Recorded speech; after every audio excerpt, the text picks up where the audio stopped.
peux rater que nous en carte. Tu peux mal comme un keto. Tu fais une radio à l'hosto. Et je fais une radio en radio. Regardez. Eh bien salut les gens, c'est Marokito et aujourd'hui je vais vous présenter quelques films d'animation japonais qui valent le détour. Avant de commencer, je précise que les synopsis sont inspirés de Nottingham et que je ne vous présenterai pas des films comme Broly, SAO Ordinal Scale ou encore les films Naruto puisque ce sont des suites d'animes et le but ici c'est de regarder un petit film tranquillement sans devoir connaître l'anime en question. Alors voilà, c'en est fini de mon blabla d'intro, maintenant on passe aux films d'anime qui j'espère vous plairont.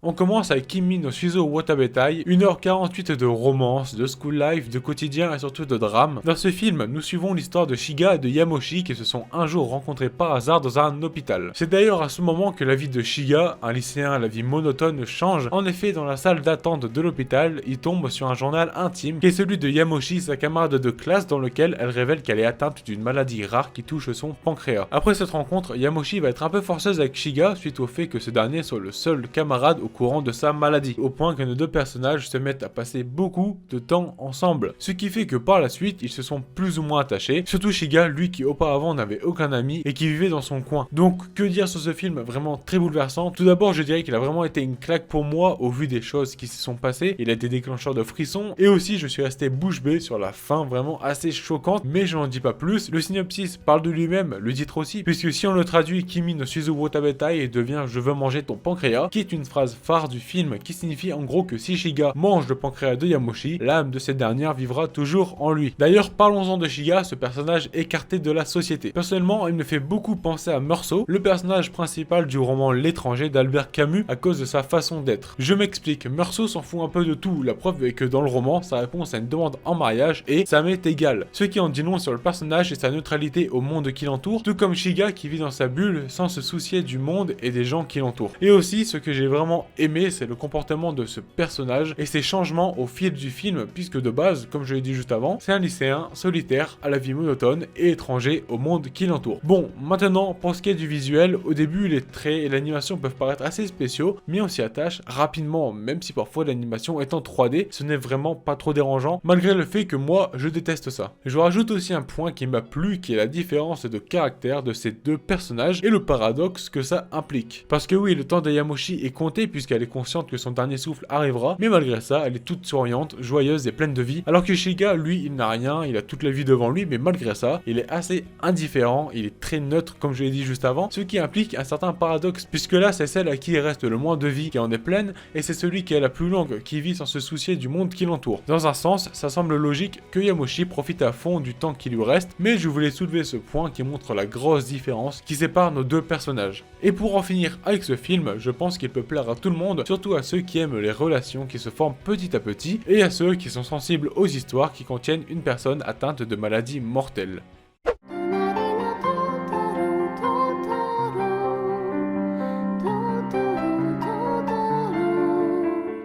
Alors là, on arrive à un très gros poisson, Miyazaki, l'homme qui a bercé l'enfance de plusieurs d'entre vous. Je ne pouvais pas me permettre de parler que d'un seul de ces films, tellement il y en a tous aussi bons les uns que les autres, donc du coup, par souci de temps, je vais vous en présenter deux au lieu de tout présenter, et on va commencer par Mon voisin Totoro, un film d'1h26, qui est l'histoire d'une famille qui emménage dans une maison à la campagne. Dans cette famille, nous avons le père, Satsuki, Mei et la mère qui est hospitalisée, c'est d'ailleurs pour cela qu'ils ont déménagé, histoire d'être plus proche de l'hôpital. Un jour, Mei, la cadette de la famille, âgée de 5 ans, rencontre Totoro en explorant les alentours de la maison, une créature gigantesque et maître de la forêt. Ce jour-là, Mei a dormi sur Totoro et s'est réveillée hors de la forêt, mais elle voulait le revoir et l'a donc cherché sans cesse afin de passer davantage de temps avec lui. Et je ne vais pas en dire plus pour ne pas dévoiler l'intrigue, mais normalement, en regardant cette image, le film vous dit quelque chose puisque cette scène a été reprise de nombreuses fois. Évidemment, Mon voisin Totoro se place dans le top 3 de mes films préférés de Miyazaki, mais il se dispute la première place avec Le voyage de Chihiro, un film de 2h05 qui lui raconte l'histoire de Chihiro, une petite fille d'une dizaine d'années qui, sur le chemin d'une nouvelle ville avec ses parents, se retrouve après avoir coupé par la forêt dans un endroit mystérieux aux allures d'un quartier traditionnel désert. C'est ici que ses parents trouveront beaucoup de nourriture et décideront de manger comme des porcs. Pendant ce temps, Chihiro va explorer l'endroit jusqu'à le trouver très étrange et décider par retrouver ses parents qui, à cause de leur gourmandise, s'étaient transformés en porcs. C'est irréaliste, me diriez-vous, évidemment, étant donné que c'est du Miyazaki. C'est donc après ça que Chihiro se voit disparaître disparaître petit à petit avant de se faire sauver par Haku qui lui fait manger de la nourriture issue de ce lieu afin qu'elle ne se change pas en fantôme. Peu après, on apprend que Chihiro n'est pas dans un quartier traditionnel mais dans le quartier d'un établissement de bain pour les esprits contrôlés par la sorcière Yubaba. Afin de sortir d'ici et de délivrer ses parents, un seul et unique choix s'ouvre à Chihiro, celui de travailler pour Yubaba dans un endroit où les humains ne sont pas acceptés en laissant cette dernière lui dérober son identité. Et c'est à partir de ce moment-là que tout commence pour Chihiro. Elle se fera épauler par Haku, un sous-fifre de Yubaba, Kamaji, le papy araignée des Frondo qui ressemble étrangement à Eggman, le méchant dans Sonic, et par Rin qui l'aidera à accomplir son travail au sein de l'établissement. Ce film est plein de rebondissements et d'éléments qui se révèlent et se comprennent au fil du temps. On se demande comment Chihiro fera pour retrouver son identité afin de sortir d'ici, ou même comment est-ce qu'elle fera pour soigner ses parents de ce sacrilège. Tout comme Totoro, ce film a un personnage signature qui est le sans-visage, un personnage qui peut se rendre invisible et qui peut faire apparaître de l'or à sa guise. Normalement, vous avez déjà vu le voir quelque part parce qu'il est vraiment très populaire. Puis enfin, pour ce qui est du style graphique de ces deux films, c'est évidemment un visuel qui commence à dater, mais ce n'est pas très dérangeant, surtout que ça se comprend quand on sait que ces films sont assez vieux. Mais bon bref, je vous avoue que j'aurais aimé vous en présenter d'autres de Miyazaki, comme La Princesse Mononoke, Le Château Ambulant ou Le Tombeau des Lucioles, qui est sûrement dans mon top 3 et qui est vraiment très triste. Donc ayez bien le cœur attaché si vous voulez le regarder, il est vraiment très cruel, mais je n'ai pas trop envie que cette vidéo soit uniquement centrée sur lui. Donc nous passons maintenant au prochain film de cette vidéo.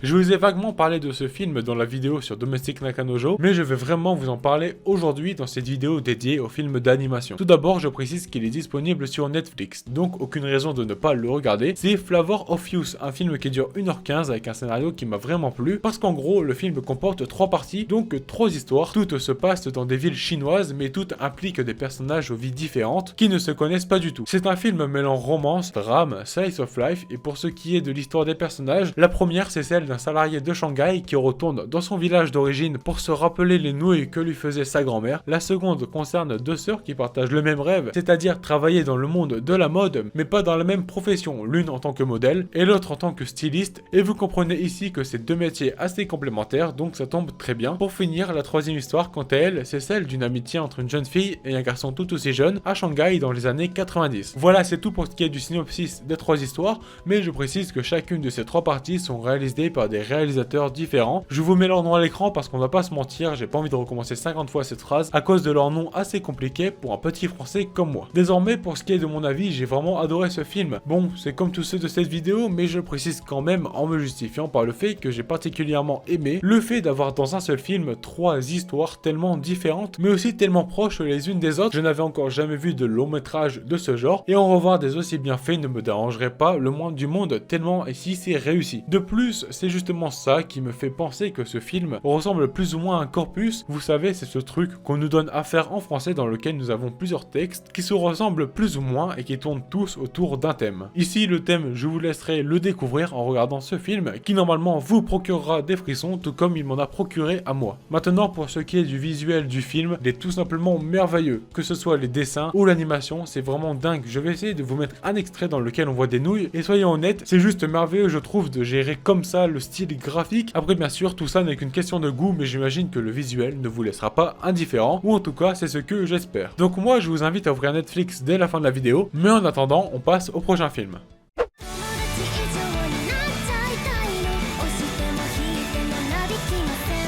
Ici encore, je vais vous présenter de la romance, mais c'est normal puisque c'est ce que je regarde principalement. Ce film-ci, Zuto Mae Kara Suki Deshita, c'est vraiment très dur à dire, et pour ceux qui aiment les histoires où les personnages s'aiment, mais où ces derniers gardent leurs sentiments pour eux. Certains d'entre vous se diront sûrement que c'est cucu, mais moi j'aime bien, donc je vais vous en parler. Ce film dure 1h03, il nous parle d'amour, de school life et de slice of life, en mettant en scène un groupe d'étudiants dans leur quotidien, en nous montrant leurs moments de peine et de bonheur. Ici, c'est surtout centré sur 2 personnages qui sont Natsuki Enomoto et Setoguchi Yu qui sont voisins et amis d'enfance. À noter aussi qu'ils s'aiment évidemment tous les deux depuis longtemps. Un jour, Natsuki a décidé de prendre son courage à deux mains pour se déclarer à Yu, mais elle a fait une grave erreur, celle de faire passer cette déclaration comme un entraînement pour sa vraie confession. Vous vous doutez bien que c'est à partir de ce moment-là que tout s'accélère. On note aussi l'arrivée de Koyuki Ayase dans l'équation, un autre élève amoureux de Koyuki qui lui par contre va se déclarer à elle contrairement à Yu. Ici, l'histoire se centre donc sur une problématique qui est de savoir si Natsuki Natsuki va vraiment se déclarer à Yu un jour, aussi elle va tout le temps rester dans le faux en lui faisant toujours des fausses déclarations. Je vous laisse découvrir la réponse en regardant ce film. Je précise encore une fois que ce n'est pas la seule histoire d'amour du film, mais disons que c'est la principale. Ensuite, je vais un peu vous parler de l'origine de ce film, puisque c'est une adaptation du projet Vocaloid créé par Oniworks. Si vous aimez la musique japonaise, ça vous dit peut-être quelque chose. À noter aussi que dans le film, il y a de nombreuses références à eux, ce qui ne trompe pas quant à son origine. Maintenant, pour ce qui est de mon avis, tout d'abord, les musiques sont super belles, et je vous invite à les écouter sur Spotify, puisqu'elles y sont. Ensuite, j'aime beaucoup les histoires comme ça, où les personnages s'aiment, mais qui gardent leurs sentiments pour eux, même si souvent ce genre d'histoire est vraiment très prévisible. Eh bien moi, j'aime bien quand même parce que oui, c'est encore et toujours une question de goût qui, ici et sur le reste de ma chaîne, sont les miens. Mais vraiment, je me répète, mais les musiques sont vraiment super bonnes et le style graphique, lui, est vraiment beau, même s'il n'est pas le plus original du monde. Parce qu'encore une fois, la beauté ne se trouve pas forcément dans les choses qui sortent du commun, surtout qu'ici c'est comblé par l'univers musical du film. Et aussi, je précise que si ce film vous intéresse, il y a aussi un autre film, c'est à peu près le même, mais il se passe après Zutomae, et il est centré cette fois-ci sur Kotaro, le petit frère de Natsuki, et sur Ina, la petite sœur de Yu, qui vivent eux aussi une histoire ressemblante, mais pas trop. Le film se nomme cette fois-ci Tsuki ni Naru Sono Shunkan Wo. Oui, ils aiment les noms à rallonge et compliqués à prononcer, et le film est, comme j'ai dit plus tôt, plus ou moins un parallèle de Zutomae. Donc, comme je l'ai dit au début, ce film vise ceux qui aiment les histoires d'amour inavouées, donc ceux qui trouvent ça un peu cucu, ce n'est malheureusement pas pour vous, mais peut-être que le prochain, lui, saura un peu plus vous plaire.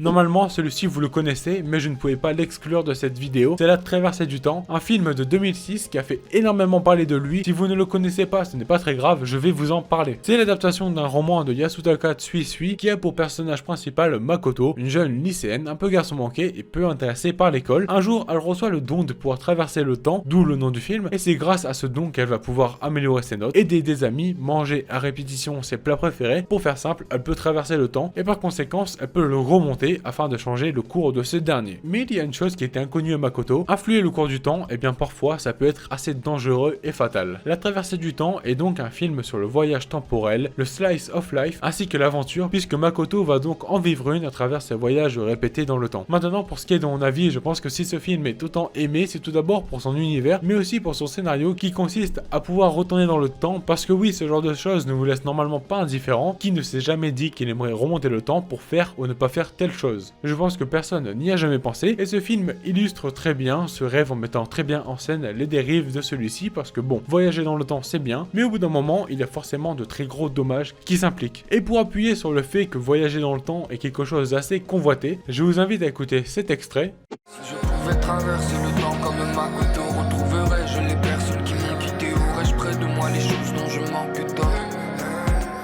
C'est une musique de Lonepsy, un rappeur que vous connaissez peut-être, mais voilà, si je vous ai fait écouter ça, c'est pour vous montrer que vraiment tout le monde veut remonter le temps. Je fais une généralité parce que peut-être que certains ne le veulent pas, mais je pense que rien que pour l'expérience, tout le monde aimerait faire ça, et c'est encore une fois ce que nous met en scène le film. Donc bref, maintenant, comme pour les autres films, je vais vous parler du visuel qui est lui aussi assez daté, vu que c'est un film de 2006, mais encore une fois, ce n'est pas très dérangeant puisque l'animation est très réussie. Je note aussi que d'après moi, ça ressemble légèrement au Devilman de Netflix, mais pas vraiment, puisque au début j'avais un peu de mal avec Devilman, mais pas avec La Traversée du Temps, et honnêtement je ne sais pas trop pourquoi, sûrement une question de timing. Ce film vaut vraiment le coup aussi, donc je vous invite à le regarder. Il dure 1h38, ce n'est pas énorme, mais avant ça, on va conclure la vidéo.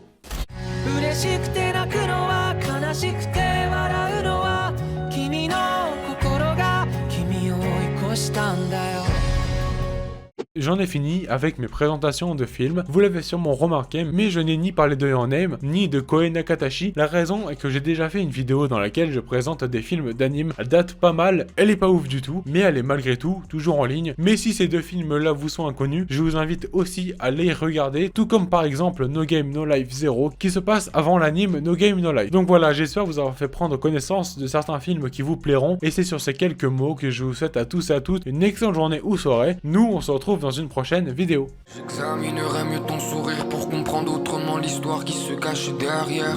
Je rejouerai nos adieux pour faire en sorte que cette scène ne soit pas la dernière. Je passerai une journée complète et ininterrompue derrière une fenêtre, à rechercher dans le regard fidèle et fou de certains passants des fenêtres.